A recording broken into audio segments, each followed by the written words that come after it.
जंगल में सुबह का समय था। सुबह सुबह सूरज की किरणें पेड़ों के बीच झांक रही थीं। एक पेड़ पर रहती थी प्यारी सी लाडे चिड़िया। वो बहुत खुशमिजाज और मेहनती थी। हर सुबह गाना गाती और अपने घोंसले को साफ करती।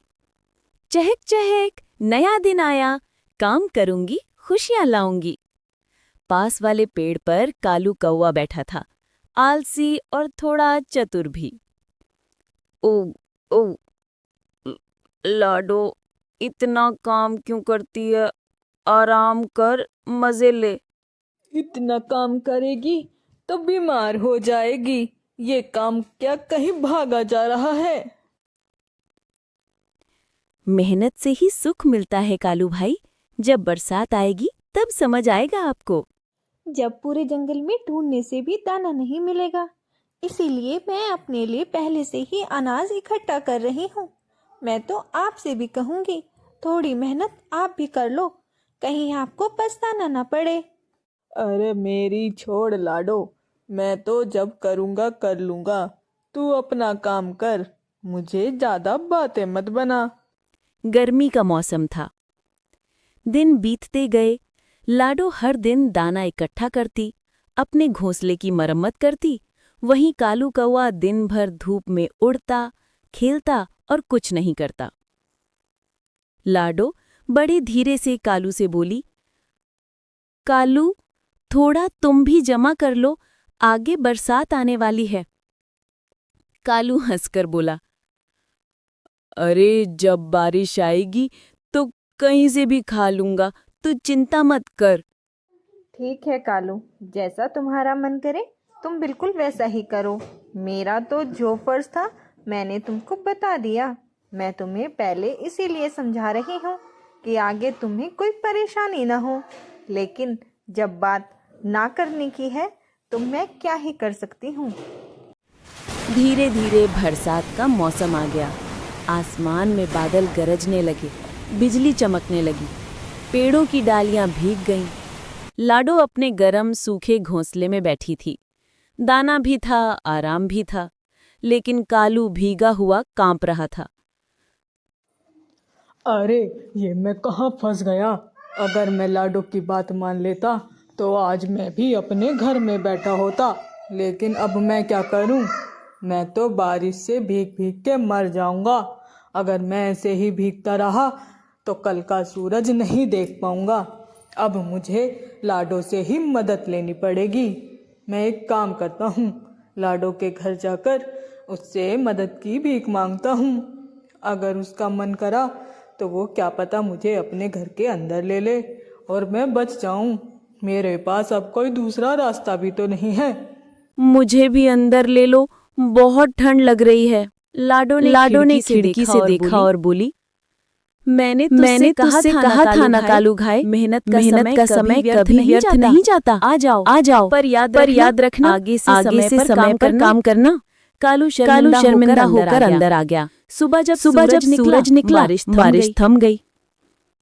कालू पछताते हुए बोला, लाडो तू सही थी, अब मैं भी मेहनत करूंगा। अच्छा है, मेहनत ही असली सुख देती है। दोनों ने साथ गाना गाया। मेहनत का फल मीठा होता है।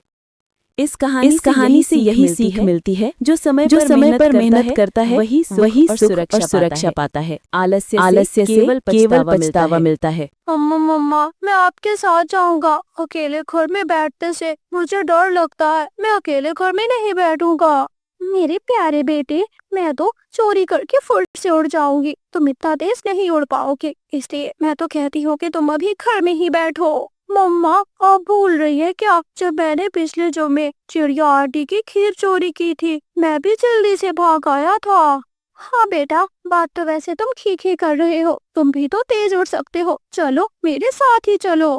कभी अपने छोटे से बेटे को लेकर किसान के खेत से चोरी करने के लिए चली जाती है। रास्ते में वो रुक कर देखते हैं, एक बड़े पेड़ के नीचे माँ चिड़िया अपने बेटे को पढ़ा रही थी। चलो बेटा, मुझे एप्पल की स्पेलिंग सुनाओ। APPLE Apple. एप्पल मीनी सेब। और हाँ, साथ में मुझे कैट की भी स्पेलिंग सुनाओ। CAT कैट, कैट मीन बिल्ली। शाबाश बेटा, आपने इंग्लिश का तो पढ़ लिया। अब जल्दी से मैथ की किताब निकालो, आज मैं आपसे सारी मैथ करवाऊंगी। पागल चिड़िया, अपने बेटे को अगर तुमने ये किताबों के बिना कोई काम सिखाया होता तो वो ही अच्छा होता। आज देखो मेरे बेटे के पास कितना हुनर है। कवि बहन, क्या मैं आपसे पूछ सकती हूँ आपके बेटे को कितना हुनर है? मेरा बेटा चोरी करके फुर से उड़ जाता है और मेरे बेटे को कोई देख भी नहीं सकता, और आज हम बड़े चोर बनकर किसान के खेत से चोरी करने जा रहे हैं। चोरी करना गलत बात होती है और चोरी करने वाला कभी भी आगे नहीं बढ़ता। वो हर समय चोरी करता रोता पीटता रहता है। हाँ मम्मा, मुझे चोरी नहीं करनी, मुझे सिर्फ पढ़ना है और मेहनत करके कमाना है। कवि और उसका बेटा अपने रास्ते की तरफ चले जाते हैं। वो किसान के खेत में जाते हैं। किसान का खेत एकदम खाली था, वहाँ पर कोई भी रखवाली के लिए नहीं था। चलो मेरा बेटा, जल्दी से ये वाली गाजरें चोरी करो और हम यहाँ से भाग जाएं। वो जल्दी से गाजरें चोरी करके वहाँ से भाग जाते हैं। रास्ते में एक बड़े पेड़ के ऊपर तोता बैठा हुआ था। अरे रे कवि, रुक जाओ, मैं बहुत भूखा हूँ, क्या तुम मुझे कुछ दे दोगी? मैं समझी कोई काम की बात होगी। खद्दी मोटी चोंच वाले तोते, तुम तो भिखारियों की तरह हमारी मेहनत की ही गाजरें हमसे लेना चाहते हो। कोई बात नहीं, अभी भोजन नहीं मिल रहा, कुछ दिनों तक मैं तुमको वापस कर दूंगा। मुझे एक गाजर दे दो।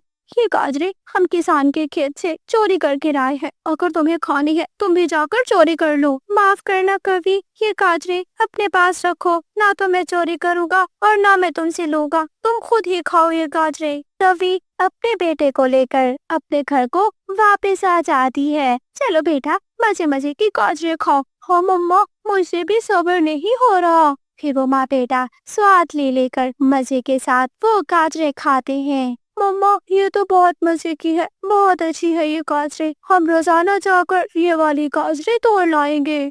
मैं नहीं खाऊंगा मम्मा, मैं ये वाला सूखा दाना बिल्कुल नहीं खाऊंगा। आप मेरे लिए मीठा फल क्यों नहीं लेकर आती मम्मा? क्या मैं छोटा बच्चा नहीं हूँ? बेटा जिद नहीं करते, जैसे ही आपके बाबा को ज्यादा दाना मिलेगा तो उनको बेचकर मीठा फल ले आऊंगी, या फिर मीठा फल ही ढूंढ कर लाऊंगी अपने बच्चे के लिए। मम्मा को आप तो साल भी एक बार ही मीठा फल खिलाती है, मुझे आज मीठा फल खाना है और साथ में मिठाई वाला रसगुल्ला भी। मैं नहीं खाऊंगा सूखा दाना। ऐसे चिड़िया का बेटा अपनी माँ से निराश हो रहा था। दूर एक पेड़ पर बैठा जोजो कौवा सब देख रहा था। मेरे दोस्त को कुछ अलग खाने का मन हो रहा है, क्यों ना मैं अपने दोस्त को अच्छा सा खाना जाकर दे दूं। जोजो घर जाता है और अपनी मम्मा के सामने रखी गाजरों में से एक गाजर उठा लेता है। मम्मा मम्मा, मैं ये अपनी दोस्त को देने जा रहा हूँ। चिड़िया आंटी के बेटे ने अभी तक कुछ नहीं खाया, टिंकू खाएगा तो मुझे अच्छा लगेगा।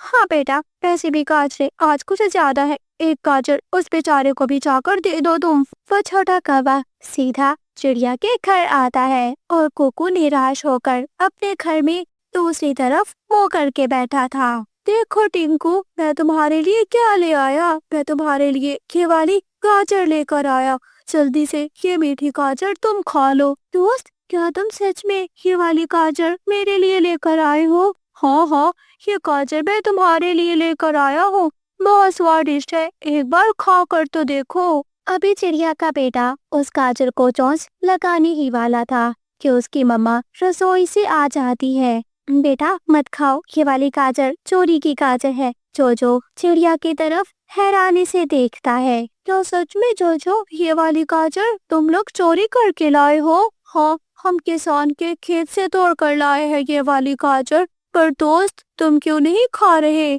देखो जोजो बेटा और मेरे प्यारे बेटे, चोरी की चीज हमेशा गलत होती है, चोरी करना ही गलत बात है, तो मेरा बेटा क्यों गलत खाना खाएगा? ये बातें जोजो पर काफी असर करती है और जोजो घर जाकर अपनी मम्मा से कहता है, मम्मा मम्मा, आज से हम कोई चोरी नहीं करेंगे। आप ये वाली गाजरें जाकर किसान को वापस कर दे और साथ में उनसे माफी भी मांग लेना। बेटा, ये तुम कैसी बातें कर रहे हो? अभी तक जाने से पहले तो तुम बिल्कुल ठीक थे। जरूर जरूर उस चिड़िया ने तुम्हें कोई ना कोई पट्टी बढ़ाई होगी, मैं उसको जाकर बोलती हूँ। कवि गुस्से में थी। वो सीधा चिड़िया के घर के बाहर आती है और जोर जोर से दरवाजा बजाती है। खोल खोल दरवाजा खोल। छोटी चिड़िया, मैं तेरे पंख काटती हूँ, वो जुबान भी काट दूंगी जिस जुबान से तो मेरे बेटे को गलत बातें सिखा रही है। बहन, मैंने तो आपके बेटे को कोई गलत बात नहीं सिखाई, मैंने तो सिर्फ अपने बेटे को वो वाली गाजरें खाने से मना किया है। हाँ तो वो गाजरें मेरा बेटा कितने प्यार से लेकर आया था। आंटी माफ करना, हम चोरी की चीजें नहीं खाते। मैं तो पढ़ना चाहता हूँ, मेरी किताब में भी लिखा है चोरी करने वाले के हाथ कट जाते हैं। चलो चलो खुद पढ़ किताब, मुझे पढ़ाने की कोई जरूरत नहीं। वैसे भी हमने तुमको कई बार मना किया है चोरी करने से, क्या तुम खुद कभी रुक गई हो? तुम नहीं रुकी तो तुम्हारा बेटा भी नहीं रुकने वाला। कभी गुस्से में थी और वो अपने घर जाती है। मेरे प्यारे बेटे, जल्दी से खा लो, तुमको भूख लग रही होगी। नहीं मम्मा, मैं नहीं खाऊंगा, आज के बाद मैं कभी भी चोरी की चीज नहीं खाऊंगा। बेटा, ये गाजर कितनी नरम नरम और स्वादिष्ट है, एक बार अपनी चॉइस तो लगा कर देखो। मम्मा कह दिया ना, मैं नहीं खाऊंगा तो नहीं खाऊंगा।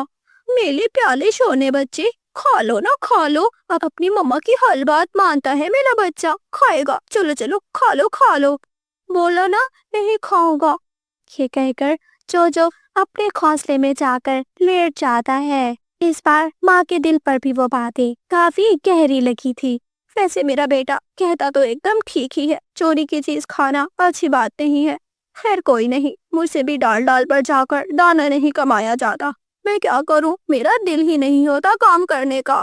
अगले दिन जोजो अपने दोस्त के साथ दाना लेने के लिए जाता है। वो वही सूखा दाना ढूंढकर एक पेड़ के डाल पर दोस्त के साथ बैठकर खाता है और उसी का ही स्वाद लेता है। दोस्त, तुम तो सच ही कहते थे, जो खाना मेहनत से कमाकर खाने में मजा आता है वो चोरी करके नहीं आता। हाँ दोस्त, इसलिए तो मेरी मम्मा भी किसी की चोरी नहीं करती। हम शुरू से ही चाहे सूखा दाना हो या मीठा फल खुद ही कमा कर खाते हैं। वो दोस्त एक दूसरे के साथ बैठकर स्वाद लेते हैं। ऐसे दोस्ती की असर ने कौवों के बिगड़े हुए बच्चे को एकदम अच्छा कर दिया था। प्यारे दोस्तों, अगर आपको कहानी अच्छी लगी हो, कहानी को लाइक, चैनल को सब्सक्राइब करना ना भूलना। आपका धन्यवाद।